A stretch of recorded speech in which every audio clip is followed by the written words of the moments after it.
tenho colocado claramente, serei oposição a esse governo, que foi eleito, o governo do PT, do Lula, não por rancor, nem por ódio, não cultivo esse tipo de sentimento negativo, mas porque as pautas não convergem.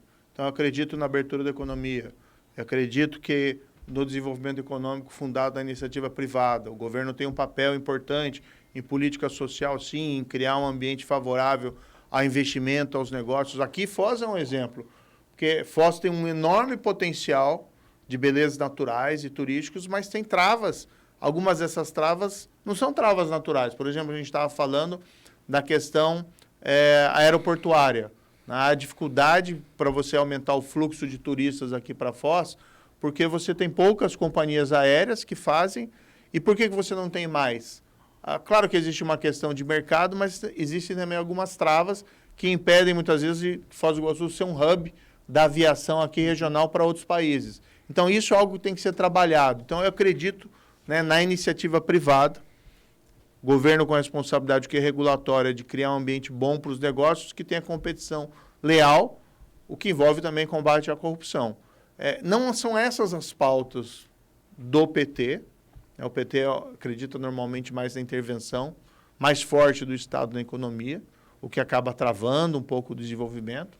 Então, serei oposição e coloco isso muito claro. Em relação a essas manifestações, eu acho que o foco da preocupação deveria ser outro. Por que as pessoas não estão aceitando o resultado das eleições? Existe uma insatisfação. E eu espero, sim, que o novo governo, que assuma, né, que o novo governo faça os passos necessários para uma conciliação, para atender também às demandas dessas pessoas. Perceber que, na verdade, a gente teve uma eleição presidencial muito fundada na rejeição, mais do que na aprovação do candidato. Isso sugere e recomenda humildade e cautela para o novo governo. De todo modo, sim, a oposição que farei será uma oposição racional. Aquilo que é positivo para o país, a gente vai endossar, evidentemente. Agora, como existe essa falta de convergência nas pautas, eu certamente estarei muito mais ao lado da oposição do que em qualquer outra situação.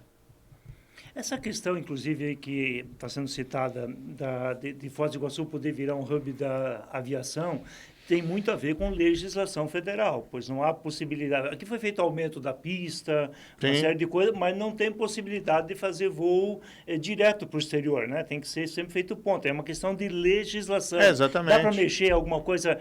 Porque, às vezes, não caminha esse negócio lá em Brasília. Eu acho que tem que mexer. Eu tenho visto... Eu fazia um tempo que eu não vinha para Foz do Iguaçu, porque desde a época de juiz ficava um pouquinho difícil. Ministro, eu vim uma vez ou duas, por conta de projetos que a gente implementou aqui.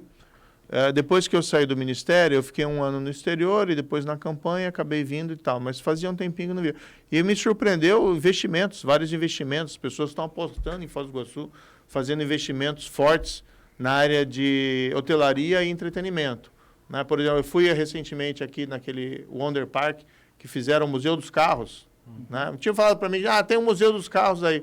Eu fui lá imaginando que era uma coisa pequenininha, uma coisa bacana, super legal, de réplica de coisas que eu vi na minha infância, lá do cinema, Speed né? Racer, por exemplo, né? O carro do Speed Racer, lá do Jurassic Park. Então, o pessoal está acreditando em Foz do Iguaçu.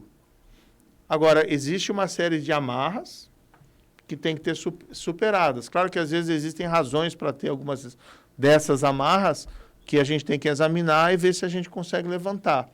Mas acho que esse tem que ser um papel do governo, seja federal, seja estadual, de indutor de oportunidades, criar oportunidades para as pessoas, geração de emprego, geração de renda. E Foz, pelo potencial que tem das belezas naturais, pelo ponto de estar na fronteira.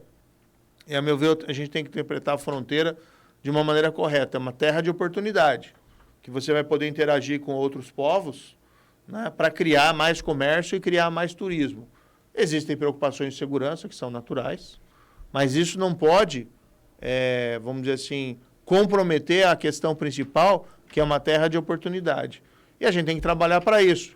E a gente fica pensando nas macro-reformas, reforma tributária, reforma administrativa, que são importantes, mas existem questões pontuais que podem ser feitas. Por exemplo, se você transformar num hub Foz do Iguaçu, se você permitir maior facilidade para voos internacionais, para que Foz do Iguaçu não seja uma última parada de voos, você abre um potencial de fluxo maior de turismo internacional para a região, que vai gerar emprego e renda aqui para a região e desenvolvimento.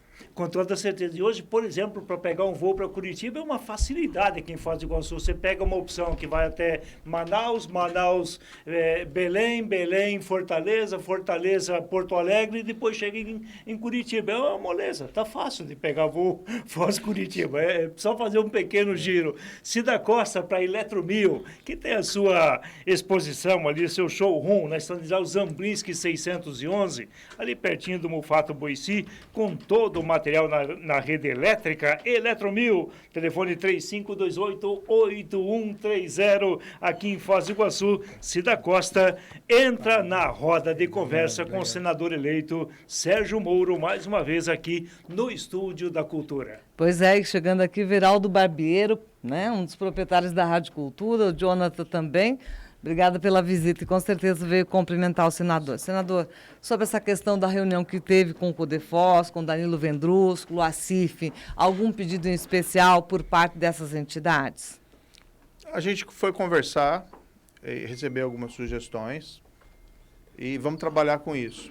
É importante destacar também, Cida, que o meu mandato começa em 1º de fevereiro.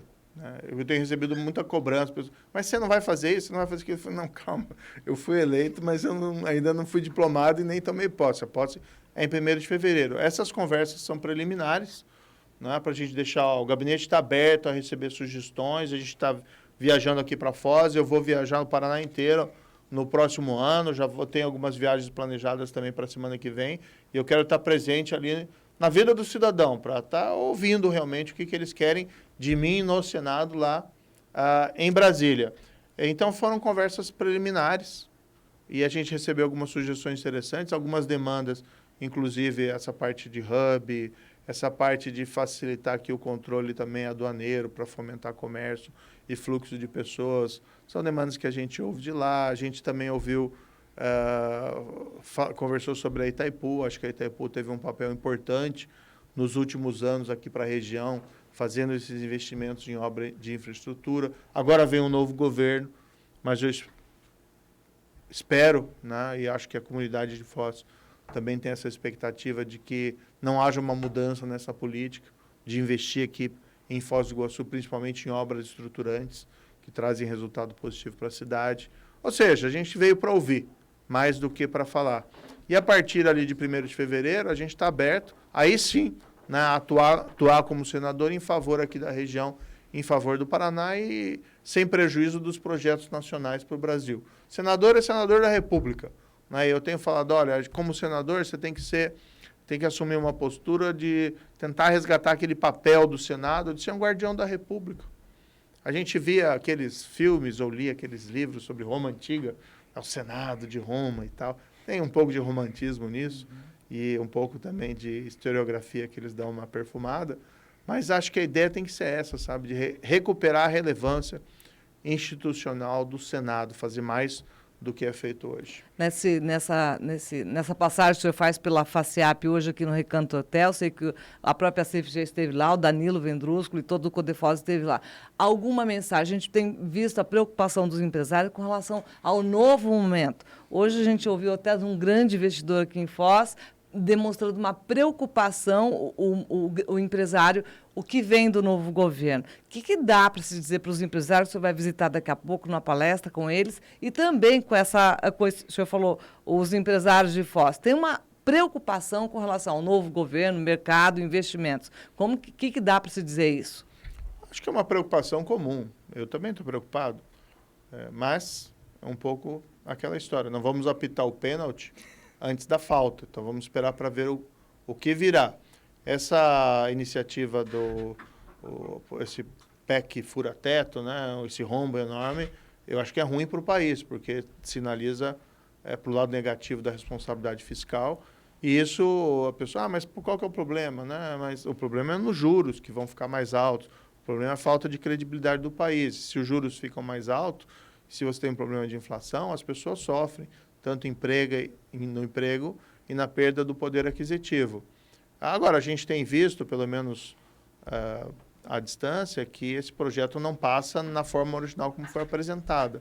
O que significa que há outros poderes, há independência dos outros poderes, e há um Congresso que tem, muitas vezes, um entendimento diferente em relação às pautas do governo federal. Mas vamos esperar o governo federal apresentar as suas propostas para que a gente possa se posicionar. O que eu tenho visto, porém, no país, e essa é a minha percepção que a gente teve nessa eleição, que o país está cada vez mais favorável a essa ideia de uma economia aberta, de uma sociedade plural, de inserir o Brasil no mundo de uma maneira positiva, né, nas cadeias globais. E aquelas visões que a gente tinha no passado, uma visão burocrática, estatizante da sociedade, que é muito pertinente aí ao PT, não é exatamente o que a população deseja. Mas o que nós tivemos foi uma eleição presidencial fundada principalmente na rejeição, né? Espero que o governo federal tenha humildade para perceber isso e adotar uma atitude ponderada. Mas, de todo modo, há um Congresso independente. E já a gente explora isso um pouco mais, até porque há a questão dos contrapesos, há uma eleição presidencial que ficou mais para um lado e o Congresso Nacional mais para outro. E como é que isso vai se dar na sequência dentro das discussões políticas? Isso logo depois do nosso intervalo.